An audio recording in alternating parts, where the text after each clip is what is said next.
जब तक गुणों से हमारा संबंध है, जो त्रिगुणात्मक प्रकृति है, चाहे सतोगुण से हो, चाहे रजोगुण से हो, चाहे तमोगुण से, सतोगुण से भी, तब भी गुणों से जो संबद्ध, गुणान वायु, बड़ा अच्छा शब्द दिया है, जो गुणों से संबद्ध है और फलप्रद कर्म का करता है, कर्म का करता है फल के लिए कि मुझे ये फल मिला है, तो सकाम भाव से कर्म करता है और उस किए हुए कर्म का उपभोग करने वाला है, मतलब उसके फल का उपभोग करता है। देखो जीव के लिए जो परिभाषा है तीन है, जो गुणों से संबद्ध है, फलप्रद कर्म का करता है और किए हुए कर्म का उपभोग करता है।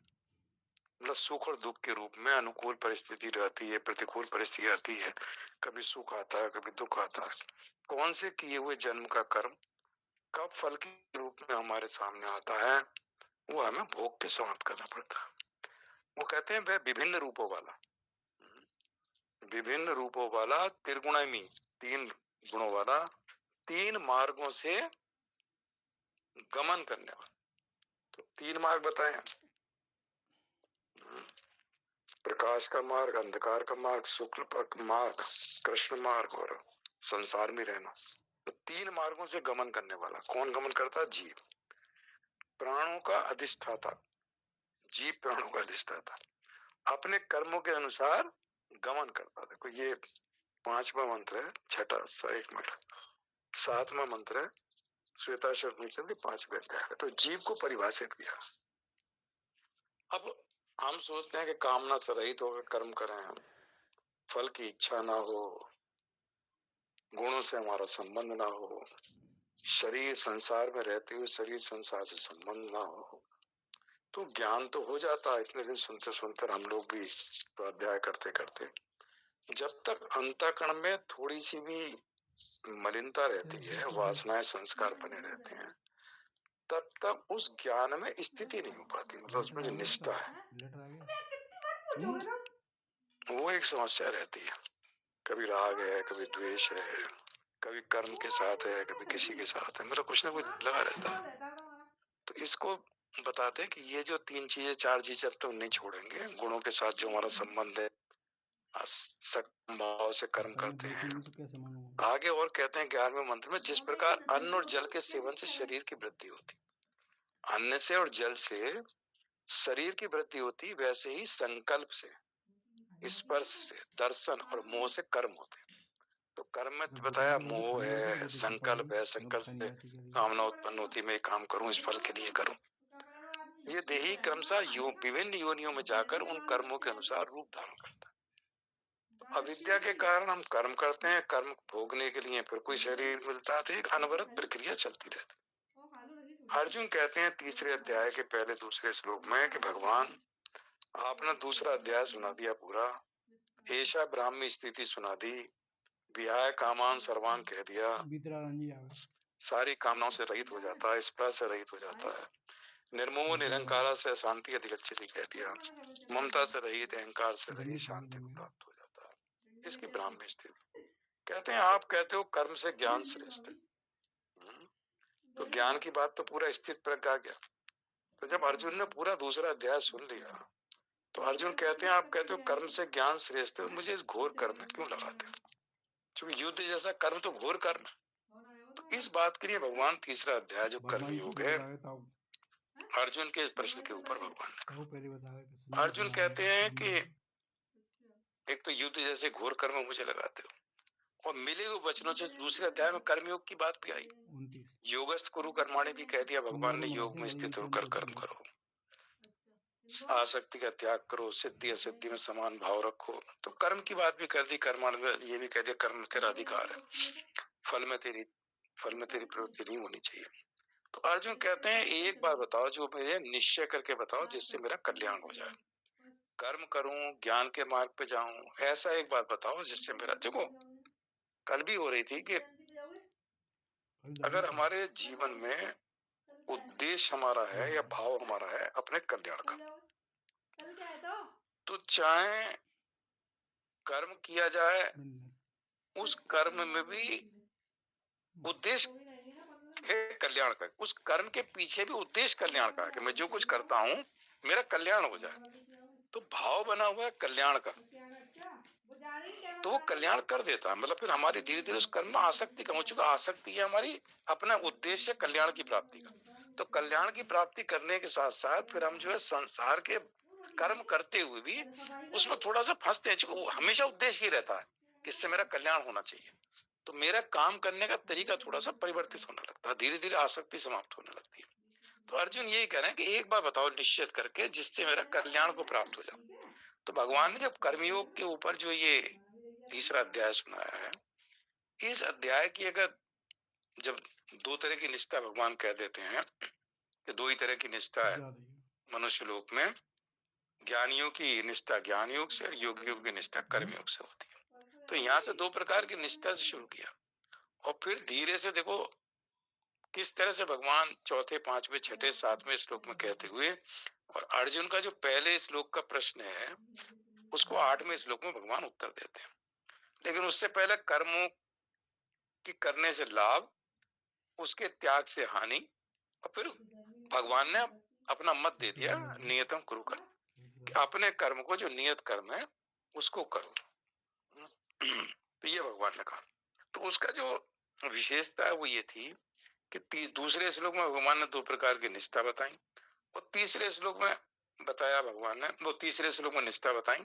चौथे श्लोक में कहा कि अगर मनुष्य कर्मों का आरंभ किए बिना निष्कर्मता को अनुभव नहीं करता, तो कहते हैं कर्मों का अगर आरंभ ही नहीं करेगा, चूंकि कर्म के आरंभ करने से निष्काम भाव से धीरे धीरे पहले सकाम से करता है और सकाम से करते करते अगर कल्याण का उद्देश्य तो निष्काम में पहुंच जाता है। तो कर्मों का जब आरंभ करता है और धीरे धीरे निष्काम भाव से कर्म करने लगता है, अपने हित के लिए अपने लिए कर्म नहीं करता, दूसरों के लिए कर्म करता है, तो वो कहते हैं उससे उसका अंतःकरण शुद्ध हो जाता है और वो जो कर्म है उसके वो अकर्म बन जाते हैं। उसको निष्कर्मता कह दिया, निष्कर्मता का अनुभव कर लेता है, तो ज्ञान की प्राप्ति कर लेता है। वो कहते हैं अगर तू कर्मों का आरंभ किए बिना कोई भी मनुष्य निष्कर्मता मतलब कर्म बंधन से मुक्त नहीं होता और ना कर्मों के त्याग मार्ग से सिद्धि को प्राप्त होता है। तो अगर कर्मों का त्याग कर दे तो उससे सिद्धि नहीं मिल सकती, क्योंकि अंतःकरण शुद्ध नहीं हुआ है और कर्मों का त्याग कर दिया।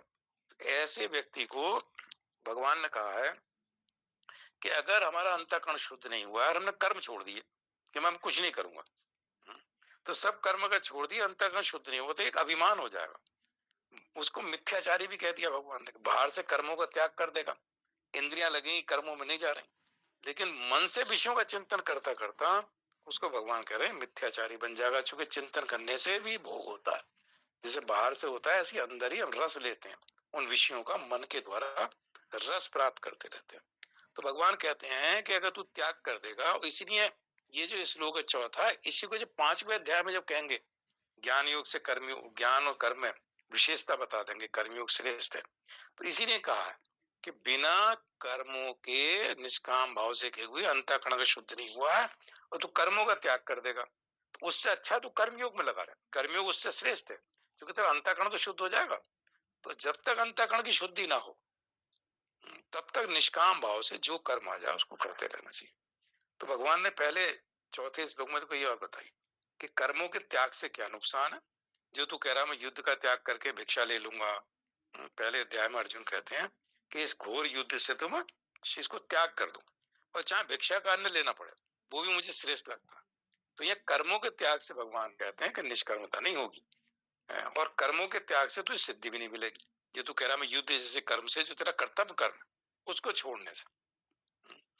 तो फिर कहते हैं कि फिर देखो क्या बढ़िया करके समझाते हैं पांचवें श्लोक में, न ही कश्चित क्षण एक क्षण भी, और जातु मतलब अवस्था, किसी भी अवस्था में क्षण मात्र भी कोई भी मनुष्य बिना कर्म किए बिना नहीं रह सकता, क्योंकि प्रकृति जय गुणा, प्रकृति के जो गुण हैं, प्रकृति जन्य जो त्रिगुणात्मक हैं, तीन गुण हैं, वो कर्म करवा ही लेते हैं। तो प्रकृति और स्वरूप दोनों का विभाग अलग है, लेकिन जब अंतःकरण शुद्ध होता तब उसे लगता है मैं तो शुद्ध चैतन्य आत्मा हूँ और ये शरीर जो है ये प्रकृति से निर्मित है, प्रकृति में निरंतर क्रिया होती रहती है और मैं अक्रिय हूँ। एक अक्रिय है और एक सक्रिय है, दोनों मिल गए तो वो क्रिया के साथ उसने संबंध बना लिया। तो कहते हैं उपाधि से जब युक्त हो जाता जीव तब उसको कर्ता कहते हैं। कर्ता जब बनेगा तो भोक्ता भी होगा। तो कर्ता भोक्ता बन जाता है जब वो अपने आप को शरीर और इंद्रियां, मन, बुद्धि के साथ संबंध बना लेता है। तो धीरे धीरे हमारे चाहे ये संबंध ना छूटे, लेकिन हमारे मन में ये भाव बना रहे कि मैं परमात्मा का अंश हूँ, शरीर जो है वो प्रकृति या संसार का अंश है।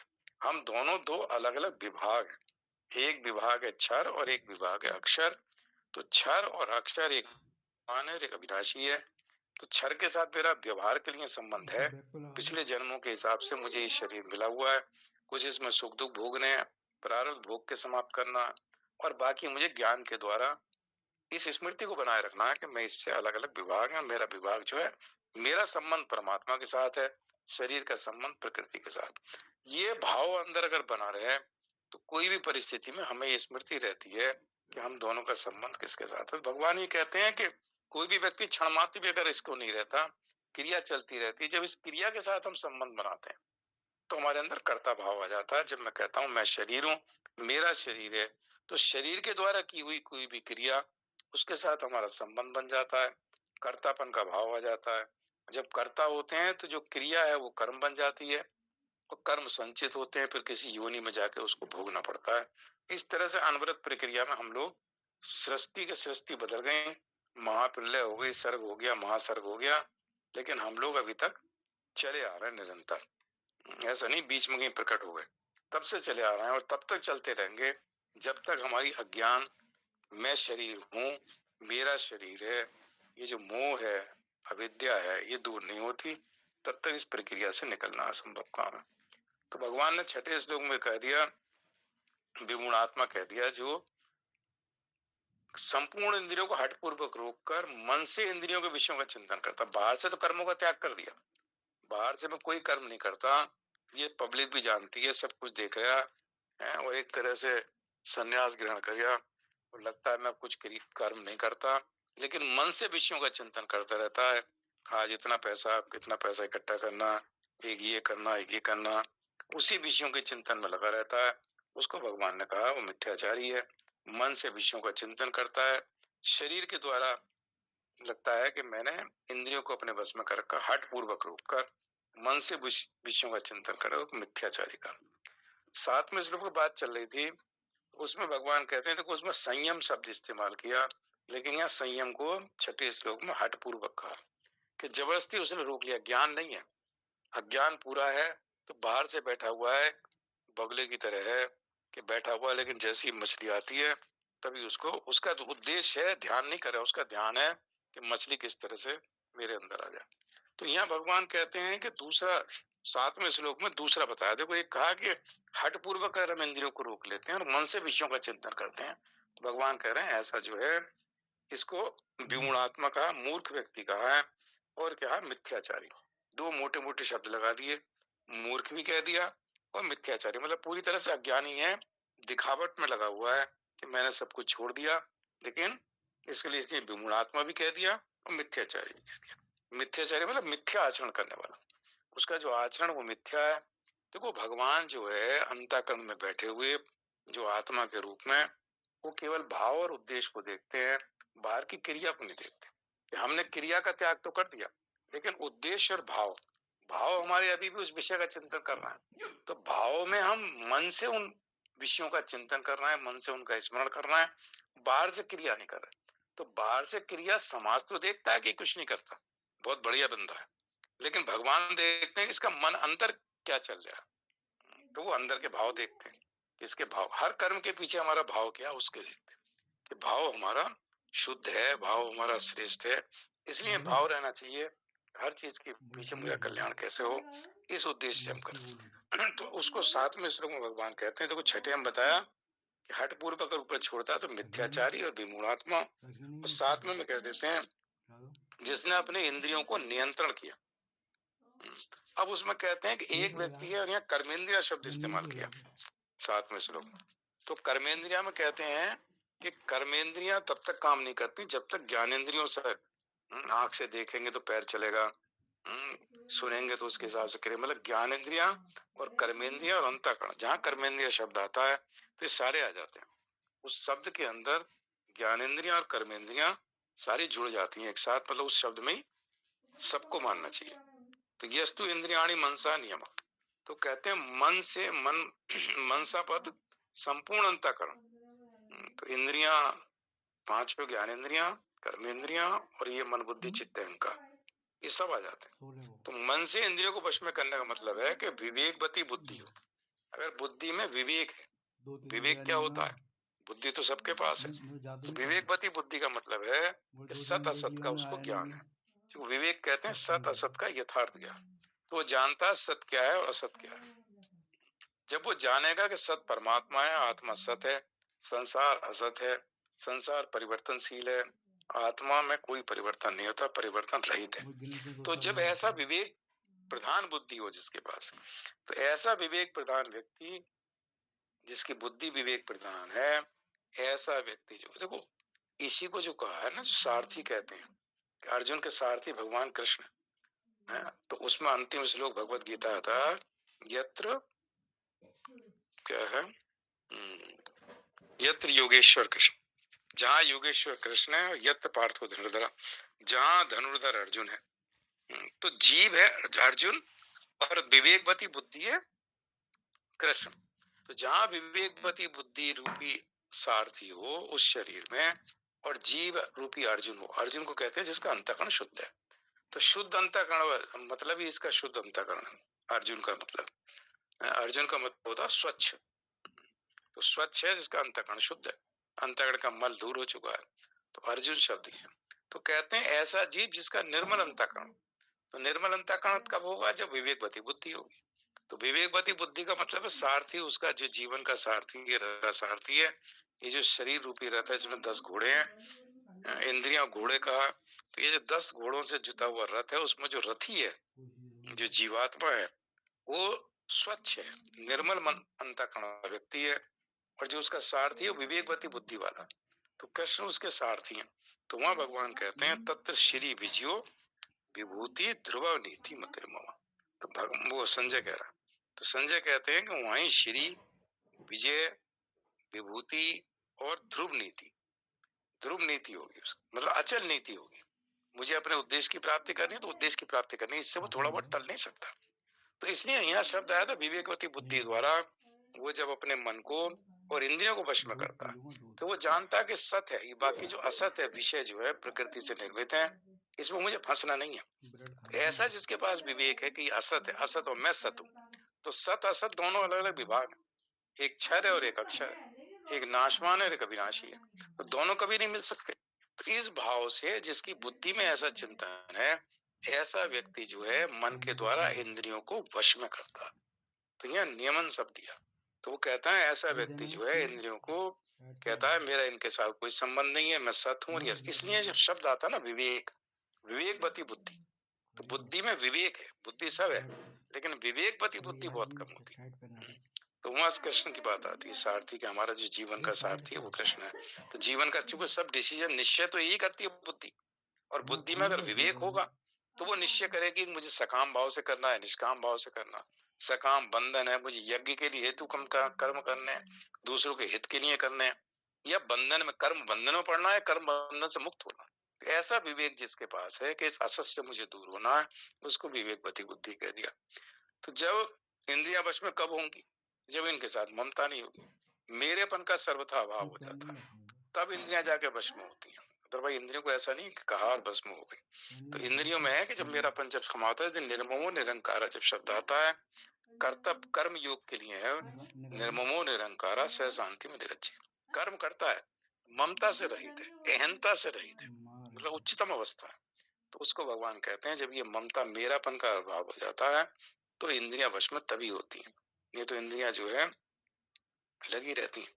तो वहां कहा पिछले श्लोक में संयम शब्द इस्तेमाल किया या नियमन कर दिया, मतलब शास्त्र मर्यादा के अनुसार इंद्रियों का नियमन करना, निषिद्ध से हटाकर उन्हें शास्त्र विहित कर्तव्य कर्म में लगाना। तो जो निषिद्ध है, ये कहते हैं शास्त्र विहित कर्म तो अनंत है, लेकिन अगर हम निषिद्ध कर्म ना करें तो जो कर्म करेंगे वो शास्त्र विहित होगा। तो निषिद्ध कर्मों से मन को हटाकर, इंद्रियों को हटाकर, जो निषिद्ध कर्मों से हटाएंगे, जैसे मुझे झूठ नहीं बोलना, तो झूठ नहीं बोला तो जो बोलेगा वो सत्य बोलेगा या मौन रहेगा। तो इस तरह की चीजों में मुझे अशुद्ध भोजन नहीं करना, तो जो करेगा वो शुद्ध होगा, या नहीं मिलेगा शुद्ध तो नहीं करेगा। तो मुझे अशुद्ध नहीं करना। उस तरह का चिंतन से निषिद्ध वस्तुओं का सेवन करने से जो हम करते हैं वो शास्त्र विहित होता है, और उनका इजी है। शास्त्र विहित तो बहुत अनंत कर्म, 80,000 कर्म मंत्र उसी के वेदों में, कर्मयोग के। तो वो कहते हैं आसक्ति से रहित हो जाता। आसक्ति, जो मनुष्य मन से इंद्रियों पर नियंत्रण करके असक्त, आसक्ति रहित होकर, आसक्ति मतलब निष्काम भाव, जहां निष्काम भाव आ जाता है वो आसक्ति रहित, मतलब कामना से रहित। तो निष्काम भाव कह दो या आसक्ति रहित होकर। तो आसक्ति रहित होकर मतलब निष्काम भाव से। निष्काम भाव मतलब कोई कामना नहीं, कहीं आसक्ति नहीं है, न कर्म में आसक्ति न कर्म फल में आसक्ति है, तो बंधन हो ही नहीं सकता, उसके कर्म सब अकर्म हो जाते हैं। आसक्ति रहित, असक्त बुद्धि सर्वत्र, 18वें अध्याय में मंत्र श्लोक है, असक्त बुद्धि सर्वत्र जितात्मा विगत स्पृहा। जिसकी सब बुद्धि, सर्वत्र शब्द जब लगा देते ना, असक्त बुद्धि सर्वत्र, सर्वत्र उसकी असक्त बुद्धि, मतलब आसक्ति रहित है सब जगह, कहीं आसक्ति नहीं है। तो ऐसा व्यक्ति तो मुक्त है ना। बंधन है आसक्ति, और आसक्ति रहित मुक्ति है। कहीं आसक्ति नहीं है तो बंधन नहीं, कहीं बंधन है बंधा ही नहीं। तो जब बंधन, सारे बंधनों से रहित है तो मुक्त है। आसक्ति बंधन, जिसके साथ ममता हो गई वो आसक्ति। तो कहते हैं आसक्ति जो कर्म में हो या उसके फलों में हो, तो समस्त दोष आसक्ति में रहते हैं। कर्म जड़ है, फल भी उत्पन्न और नष्ट होने वाला है। कर्म का भी आदि और अंत है, शुरू होगा समाप्त हो जाएगा, फल उत्पन्न होगा नष्ट हो जाएगा। लेकिन जो आसक्ति है वो उसकी बनी रहती है। समस्त दोष जो आसक्ति में, अगर आसक्ति ना होती कर्म में, कर्म फल में, तो कर्म अकर्म हो जाते, उस कर्म बंधन नहीं डालता। आसक्ति के कारण बंधन है, चूंकि हमने उसके साथ संबंध बनाया। कर्तापन का जब भाव बनेगा तो मुझे भोगना पड़ेगा, उसका जो फल है मुझे भोगना पड़ेगा। तो अगर कर्तापन का भाव आया कब, जब मैं उसके साथ संबंध बना लिया, आसक्त हो गया उस कर्म, फल में आसक्ति हो गई, इसलिए कर रहा हूं ये फल की प्राप्ति करनी। तो भगवान ये कहते हैं, इसलिए इसको शब्द इस्तेमाल किया था, शय विशेष्यता। वो जो है उसके लिए जब करता तो उसको भगवान कहते हैं कि वो उससे श्रेष्ठ है।